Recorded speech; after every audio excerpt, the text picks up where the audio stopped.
नमस्कार। YouTube channel Maths Era and civil engineering by R P. Vyas से मैं आर.पी. व्यास class 11th में पढ़ रहे उन सभी स्टूडेंट्स का हार्दिक स्वागत करता हूं जिनको मैथमेटिक्स की तैयारी करनी है। आज इस वीडियो में मैं आपके लिए जो लेके आया हूं वो है चैप्टर नंबर 7 और उस चैप्टर का नाम है परम्यूटेशन एंड कॉम्बिनेशंस, यानी कि क्रमचय और संचय। उस पर 2 क्वेश्चंस जो हैं मुझसे पूछे गए हैं, तो मैं ऑन डिमांड बच्चों की ये सॉल्व कर रहा हूँ। देखिए, एग्जाम्पल 4 है पेज 149 पे, क्लास 11th की जो बुक्स है उस पर। और इसमें ये कहा गया है कि यदि 5 विभिन्न झंडे उपलब्ध हैं, 5 विभिन्न झंडे उपलब्ध हैं तो उन विभिन्न संकेतों की संख्या ज्ञात करो। संकेत का मतलब होता है सिग्नल, यानी 5 फ्लैग्स हैं और हमें सिग्नल बनाने, संकेत बनाने हैं, जिन्हें कम से कम 2 झंडों को एक ऊर्ध्व दंड पर, दंड का मतलब होता है आप समझ लो कि पोल, झंडा, पोल कहते हैं ना, खंभा जैसे कह सकते हैं अपन, जिसे एक वर्टिकल पोल पर क्रमवत एक को दूसरे के नीचे रखकर उत्पन्न किया जा सकता है। एक्चुअली आप ये समझिएगा कि आपको 5 अलग अलग झंडे ऊपर उपलब्ध हैं, मतलब 5 रंग के आपके पास फ्लैग्स हैं और आपको 5 में से कम 2 रखना है। देखो, कम से कम का इसने साफ साफ कहा है, कम से कम 2 झंडों को एक दंड पर रखकर आपको संकेत बनाना है। कम से कम 2 का क्या मतलब हो गया? कम से कम 2 मतलब कि 2 से कम तो रखने नहीं है, संकेत एक का बनेगा नहीं। वैसे संकेत एक का बन सकता है, 5 अलग रंग है ना, कोई एक रंग ले लो, संकेत हो गया, लेकिन आपको नहीं बनाना है। आपको तो कम से कम 2 झंडे एक साथ लेना है। इसका हम झंडे 2 ले सकते हैं, 3 ले सकते हैं, 4 ले सकते हैं और 5 ले सकते हैं। अब 2 झंडे एक साथ लेकर कितने मतलब कितने आपके संकेत बन सकते हैं, कितने सिग्नल बन सकते हैं, वो निकालेंगे। फिर 3 झंडे साथ लेकर कितने बन सकते हैं, फिर 4 झंडे, फिर 5 झंडे, फिर उनको जोड़ देंगे, हमारा आंसर आ जाएगा। तो देखिएगा, पहले लेते हैं 2 झंडे। अगर 2 झंडे में साथ लूँ तो देखिएगा, जैसे ये 2 झंडे मैंने काम में लिए, ये पहला, ये दूसरा। देखिएगा हमारे पास में 5 विभिन्न झंडे उपलब्ध हैं। अब यहाँ जो झंडा लूँगा पहला, उसको चूज करने के मेरे पास में 5 ऑप्शन हैं, 5 तरीके हैं, यानी मैं 5 प्रकार से इस झंडे को ले सकता हूँ, क्योंकि मेरे पास 5 अवेलेबल है। मैंने एक ले लिया। अब जैसे ही मैंने एक झंडा लिया, वो एक कौन सा होगा ये मुझे नहीं पता, लेकिन 5 तरीके हैं। तो यहाँ लिख दिया ना, नंबर 1 जो झंडा है ऊपर वाला, इसको 5 प्रकार से लिया जा सकता है। अब हमें दूसरा जो झंडा लेने की जो तरीके हैं वो 4 ही बचेंगे, क्योंकि एक झंडा आप ले चुके हो, वो अब काम में नहीं आएगा। तो शेष जो एक जगह बची हुई है, इसको अपन 4 प्रकार से भर सकते हैं। यानी इसको 5 प्रकार से, इसको 4 प्रकार से। कई बच्चे गलती से इसको 5,009 कर देते हैं, पर ऐसा नहीं है। इसको 5 प्रकार से भर सकते हैं, इसको 4 प्रकार से, तो जो कुल होगा इसके अंदर, हम इसको 5 × 4 बराबर 20 प्रकार से भर सकते हैं। यानी 20 प्रकार से सिग्नल बन सकते हैं अगर आप 2 झंडे लेते हो तो। ठीक है। अब मान लीजिए आपने 3 झंडे लिए, 3 झंडे लोगे तो दिखती बात है, यहाँ 3 आएंगे। अब इसको तो मैं 5 प्रकार से, इसको 4 प्रकार से, इसको 3 प्रकार से, क्योंकि ये जगह भर दी, इसको भरने के 5 तरीके। अगली जो स्थान है, एक झंडा चूंकि हम गाँव ले चुके हैं तो शेष 4, तो इसको 4 प्रकार से। अब यहाँ तक 2 झंडे भर चुके हैं, 3 बचे, तो इसको 3 प्रकार से। कुल कितने हो जाएंगे? 5 × 4 × 3, 5 चौक 20 दिया 60, 60 प्रकार से कर सकते हैं इसको। अब अगर 4 झंडों को काम में लूँ मैं, 4 झंडे, अब इस बार 4 हो गई है, 2 3 4।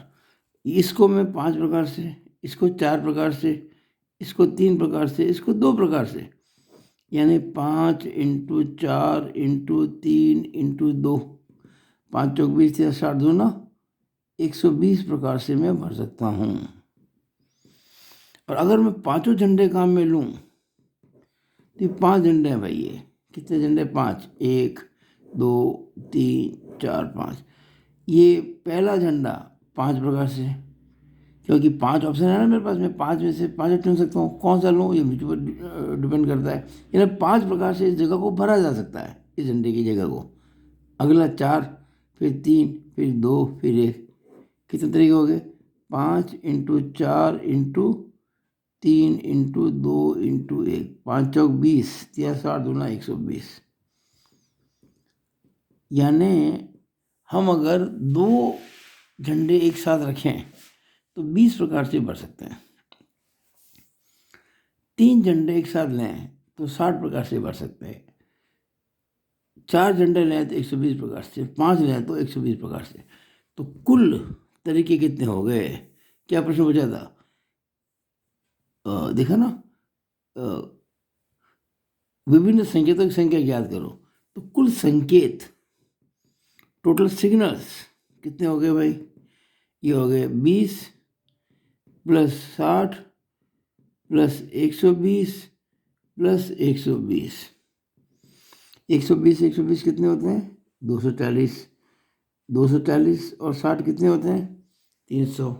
और 20 कितने हो गए? 320। ये हमारा आंसर आ गया। अच्छा, एक इसका सेकंड मेथड और है, वो भी कर लेते हैं। देखो, बहुत सिंपल तरीका है। हमारे पास में 5 झंडे उपलब्ध हैं। पहले मेथड में 2 ही लेने हैं, तो 5 में से 2 चुनने के तरीके, चुनना नहीं, सॉरी, नॉट सेलेक्ट, 5 में से 2 हमको अरेंज करना है। यहाँ बात सिलेक्शन की नहीं है, यहाँ बात सिलेक्शन के साथ में एडजस्टमेंट की भी होती है। तो यहाँ होता है क्रमचय। तो 5 पे 2, अगर 5 में से 3 लेने हो तो 5 पे 3, 5 में से 4 लेने हो तो 5 पे 4, और 5 में से 5 लेने हो तो 5 पे 5। इतने तरीक़ों से हम झंडों को रखकर संकेत बना सकते हैं। कुल तरीके हो गए इतने। अब 5 पे 2 तो आप जानते ही हैं कि 5 इंटू 4 होता है। ये 5 इंटू 4 इंटू 3 होता है। ये 5 इंटू 4 इंटू 3 इंटू 2 होता है। और ये 5 ही 5 तो फैक्टोरियल 5 ही होता है, जो कि 5 4 3 2 1 होता है।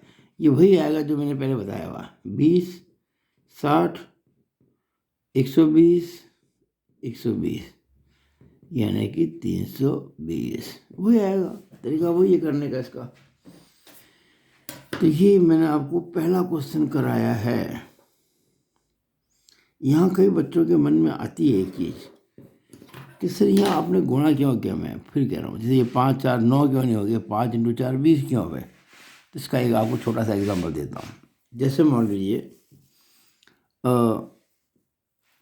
लीजिए कि मुझे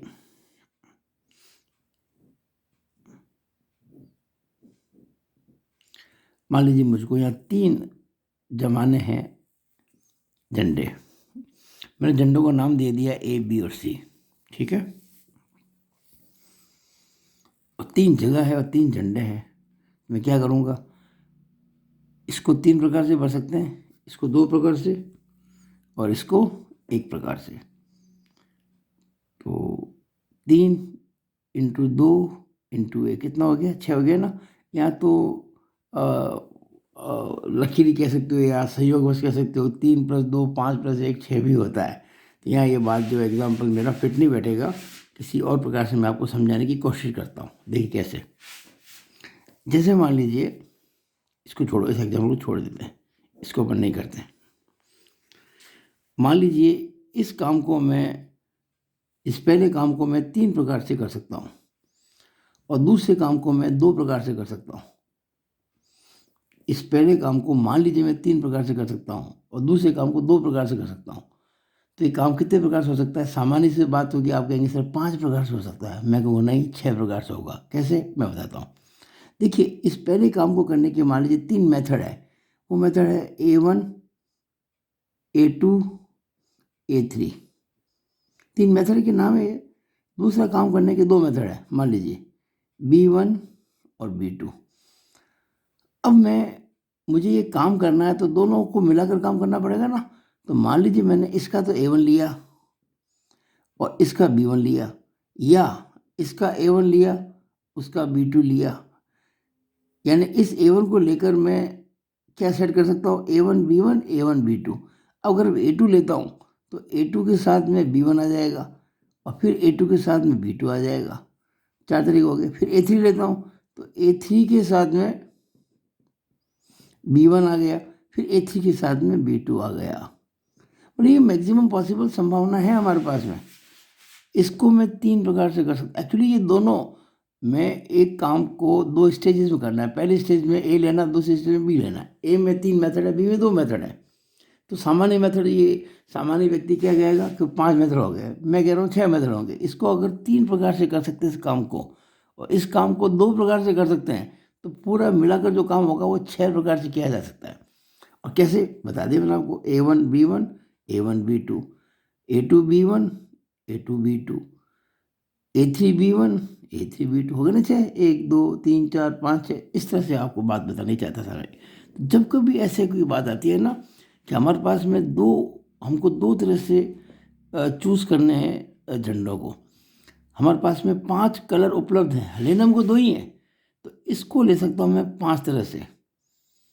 और जब एक मैंने ले लिया तो दूसरे के लिए बचा मेरे पास 4 ऑप्शन, इसको 4 प्रकार से। तो कुल तरह से मैं इसको 20 तरह से भर सकता हूँ। 5 चौक 20, या इंटू ही करना, 5 और 4 9 नहीं करना है। ओके, तो मुझे आशा है कि आपको ये बात समझ में आ गई होगी। अब इसकी बात करते हैं। बहुत ही इंटरेस्टिंग क्वेश्चन है ये, बहुत इंटरेस्टिंग क्वेश्चन है ये एग्जाम्पल 11 है, पेज 197 पे। 100 और 1000 के बीच स्थित कितनी संख्या हैं, यानी कि 100 से 1000 के बीच में। चलो एक बात कहते हैं, अगर मैं 100 से 1000 के बीच में बात करता हूँ तो इसमें 100 और 1000 शामिल नहीं है, ध्यान रखना। 100 से 1000 के बीच कहा है, इन बिटवीन 100 एंड 1000। इसमें ना तो 100 शामिल है ना 1000 शामिल है। तो मिनिमम संख्या क्या होगी, 101 से ज़्यादा ज़्यादा क्या होगी, 999। भाई 1000 के 100 और 1000 के बीच में है ना, 1000 शामिल नहीं है। इसका मतलब हम 101 से लेकर 999 तक कोई भी डिजिट, कोई भी मतलब संख्या बना सकते हैं। अंक कितने हुए, how many digits are there, 3 digits. ये 3 डिजिट नंबर है, यानी कि 3 अंकों की संख्या है। ये 3 अंकों की संख्या है। देखिए मैं अंकों के लिए क्रॉस बना देता हूँ, ये मेरा तरीका है बताने का। ये मैंने 3 सीट बना दी, इन सीट पर हमें अंक को बैठाना है, यानी इस जगह को मैं कितने प्रकार से भर सकता हूँ।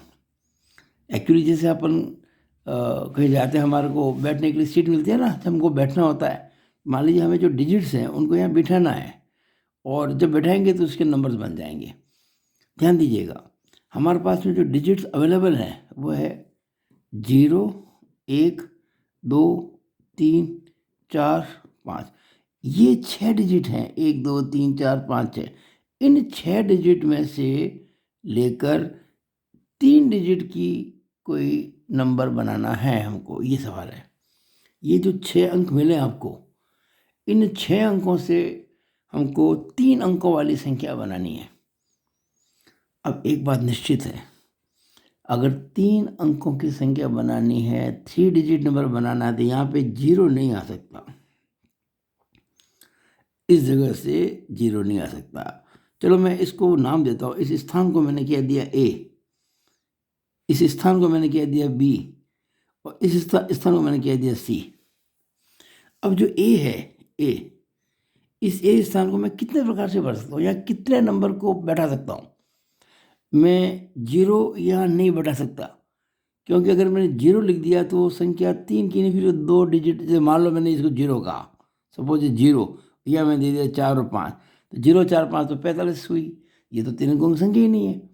यानी अगर आपको 3 अंकों की संख्या बनानी है जिसमें कम से कम संख्या आएगी 101, तो यहाँ पर 0 नहीं आ सकता, ये तय है बिल्कुल। हमारे पास में कुल कितनी संख्या है, कुल कितने अंक मौजूद हैं, 1 2 3 4 5 6। इन 6 में से इसको भूल जाओ, कितने बचे, 5। यानी मैं A को, इस जगह को 5 प्रकार से भर सकता हूँ, 5 प्रकार से भर सकता हूँ। A को 5 प्रकार से भर सकते हैं। इस स्थान ए को 3 अंकों की संख्या है ना, ये अंक कौन सा अंक है, इकाई दहाई सैकड़ा, यानी ए को मतलब सैकड़े के अंक को 100 प्लेस को मैं कितने प्रकार से भर सकता हूँ, 1 2 3 4 5 से। अब जो बी स्थान है यानी दाहे का जो स्थान है इसको मैं कितने प्रकार से भर सकता हूँ। देखिए दाहे की जगह पर 0 आ सकता है, 1000 के अंक पर इकाई दहाई सैकड़ा, सैकड़े के अंक पर 0 नहीं आ सकता, क्योंकि यहाँ 0 आ गया तो संख्या फिर वो 2 अंकों की रह जाएगी। पर यहाँ 0 आ सकता है, देखो जैसे 101 में 0 आ रहा है बीच में, अगर यहाँ 0 आता है। अच्छा एक और बात इसने कही है कि अंकों की पुनरावृत्ति की अनुमति नहीं है, यानी कोई भी डिजिट वापस रिपीट नहीं कर सकते। एक बार जो आ गया वो आ गया, बार बार नहीं आएगा। मैंने आपसे एक बात कही थी कि इस स्थान को मैं भर सकता हूँ 1 2 3 4, यानी 1 2 3 4 ये 5 है ना डिजिट, इन 5 में से कोई सा एक यहाँ रखा जा सकता है, यानी 5 तरीके हो गए इस स्थान को भरने के। अब जब मैंने इन 5 अंकों में से एक अंक यहाँ रख दिया, कितने बचे, 4, भाई 5 में से एक तो काम ले लिया, 4 बचे, और एक ये 0 बचा हुआ ही है, क्योंकि 0 यहाँ तो आया नहीं था। इसका मतलब हमारे पास अभी भी 5 डिजिट बची हुई है, 5, यानी मैं इस बी स्थान को भी 5 प्रकार से भर सकता हूँ, बी को 5 प्रकार से भर सकते हैं, इसको भी 5 प्रकार से, क्योंकि इसमें 0 को छोड़ना पड़ेगा तो 5 हो गए, लेकिन यहाँ 0 आ सकता है तो 5 हो गए, क्योंकि 6 में से एक तो यहाँ जा चुका था। अब बचा ये स्थान सी, सी मतलब इकाई का अंक। अब देखिए मैं ये जो कुल मिला के 6 अंक थे ना, इसमें से जो 2 तो काम ले चुका हूँ, भाई मैंने 2 स्थान तो भर दिए ना, ये 2 स्थान भरे जा चुके हैं। अंक कितने थे, 1 2 3 4 5 6, 6 में से 2 काम ले लिए, अब कितने बचे, 4। इसका मतलब मैं इस स्थान को 4 प्रकार से फिलअप कर सकता हूँ, 4 प्रकार से भर सकते हैं।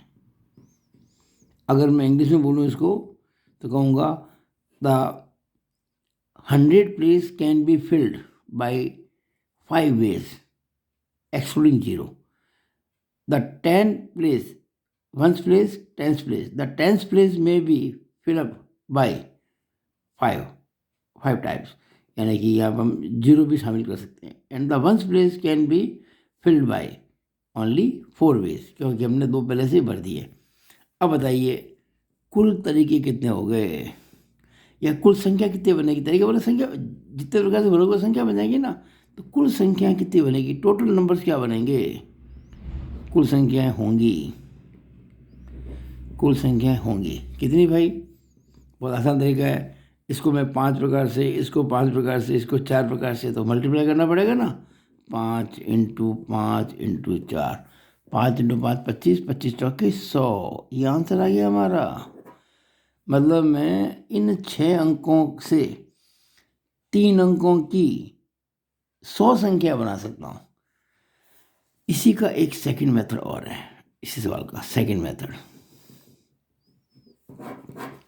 वो कैसे देखिएगा।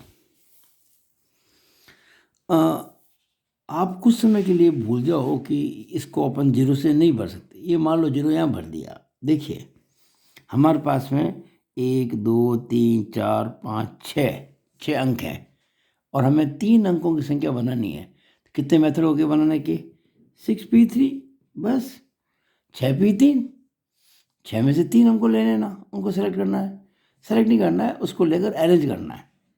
सेलेक्ट में ध्यान है वो संचय आ जाएगा, उसको सी आ जाएगा, पी नहीं आएगा। फिर हमें 6 में से 3 लेके उनको अरेंज करना है, 6p3 तरीके हो गए। लेकिन इसके अंदर ये जो मेथड है इसमें वो भी शामिल है कि यहाँ 1000 ये सैकड़े अंक पर 0 आ गया, सैकड़े के अंक पर 0 आ गया, वो वाले भी इसमें शामिल है 6p3 के अंदर। लेकिन हमें तो ऐसा नहीं करना है, यहाँ 0 आ ही नहीं सकता। अब हम सोचो इसको ज़रा कि यहाँ अगर मैं 0 रखता हूँ तो कितने संख्या बन सकती है, वो हमें माइनस करनी है बस। देखिए माइनस किया, अब देखिएगा ये 3 डिजिट थे ये वाले, अब मैंने मान लो यहाँ 0 को सेट कर दिया, ये 0 सेट हो गया मान लीजिए। अब कितनी जगह बची यहाँ पे, 2 बची ना, जगह 2 बची। और जीरो मैंने सेट कर दिया तो कितने बचे, 1 2, कुल 6 कितने, कुल थे कितने, 1 2 3 4 5 6। जीरो मैंने यहाँ सेट कर दिया, कितने बचे 5, और भरने कितने मेरे को 2, यानी कि 5p2। ध्यान से देखिएगा, 5p2। ये कौन से मेथड, देखो ये तो है कुल मेथड, ये कह सकते हो कुल संख्याएं जिसमें जीरो आ रहा है 100 प्लेस पर। और ये कौन संख्या है, ये वो संख्या है जहाँ जीरो आ रहा है, या मतलब इसमें तो क्या है कि सारी संख्या आ गई, इसमें तो जीरो कहीं भी आ सकता है, और इसके अंदर जीरो केवल ये सैकड़े अंक पर आ रहा है। इसमें आ रहा है शून्य, जो है शून्य जीरो, वो सैकड़े के स्थान पर आ रहा है, सैकड़े के स्थान पर आ रहा है। मैं फिर कह रहा हूँ 6p3 में शून्य कहीं भी आ सकता है। फिर हमारे पास में 6 अंक थे और 3 हमको लेने थे, तो हमने 6p3 कह दिया, लेकिन उसमें शून्य शामिल है जो कि सैकड़े पे आया है, मुझे वो शामिल नहीं करना है। तो अगर ये शून्य सैकड़े पे हो, ऐसी संख्या कितनी बनी, अगर मैं शून्य को यहाँ रखूँ तो मेरे पास 2 स्थान बचे, और इन 2 स्थान के लिए मेरे पास में 5 अंक हैं, तो मैं कितनी संख्या बना सकता हूँ, 5p2। ये लिख दिया 5p2। जरा बताइए 6p3 कितना होगा, 6 × 5 × 4, ये कितना होगा 5 × 4, 6 पंजे 30, चौके 120, 5 चौके 20, 120 में से 20 गए तो 100। देखिए आंसर कैसे भी करो 100 आया। मेरे हिसाब से ये जो पहला तरीका मैंने बताया था वो ज़्यादा अच्छा तरीका है, इफेक्टिव तरीका है। अच्छा एक बात आप देख रहे होंगे, मैं 6p3 को, देखिए हमारे पास फॉर्मूला होता है NPR का, ये देखिए NPR का फॉर्मूला होता है factorial n upon factorial n - r।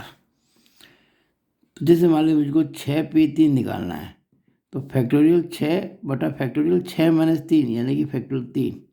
अब फैक्टोरियल 6 कितना होता है, 6 × 5 × 4, फिर 3 2 को मैं फैक्टोरियल 3 बोल देता हूँ, ये कट गया, तो ये 6 × 5 × 4 आ गया, वो मैंने यहाँ सीधा लिख दिया।